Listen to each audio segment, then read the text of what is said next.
Lahko noč, umiti zobki.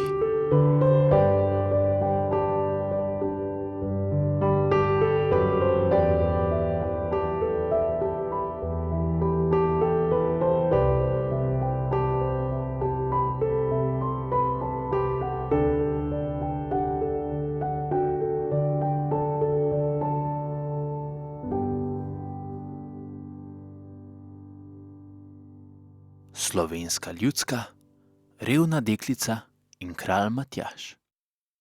Živela je revna deklica, ki ni imela niti mame in niti očeta, oba sta ji že umrla. In tej deklici je sredi zime zmanjkalo drv. Šla je v gozd, da jih nabere, pa je prišla do neke velike votline. Kako? Je rekla. Da je nisem opazila še nikoli, saj sem že večkrat hodila tot okrog. In je šla, da vidi, kaj je notri. Votlina je bila dolga in čudno prostorna. Na sredi je stala kamnita miza in pri mizi je sedel res velik mož. Pravi hrust je bil. Imel je dolgo brado in dolge brke in krono na glavi. Punčki se je zdelo, da bi moral biti kralj. Spal je in brada se mu je že 3-krat ovila okoli mize. Za njim je zagledala vojsko. A tudi vojaki so spali, vse je spalo, še konji in psi, tako da si je punčka rekla: Najbolje, da jih kar pustim. In se je obrnila in je že hotela iti, ko je zagledala pred sabo kup sena. Prav zdravo seno je bilo in ona je doma imela ovčko. Tole ji bom nesla, je rekla.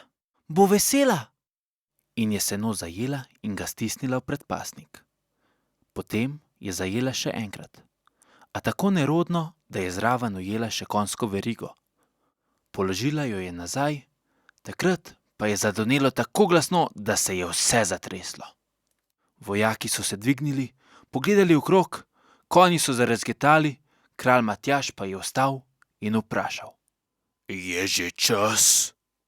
Je mislil, če je čas, da gre z vojaki ven in pride spet na svet. Punčka se ustraši, steče hitro, pogleda nazaj, votline nikjer več. Teče vso pot do doma.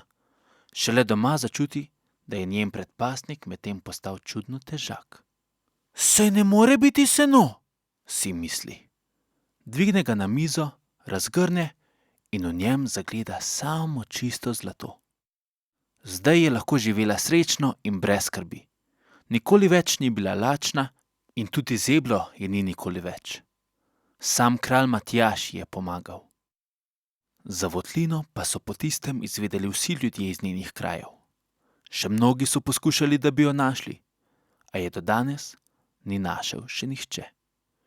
Kajti tja lahko pride le tisti, ki si res želi, da bi se kralj Matjaž vrnil.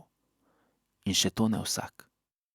Le tisti pride, ki se pred votlino znajde na zadnji dan starega leta. Pa še sam ne ve, kako.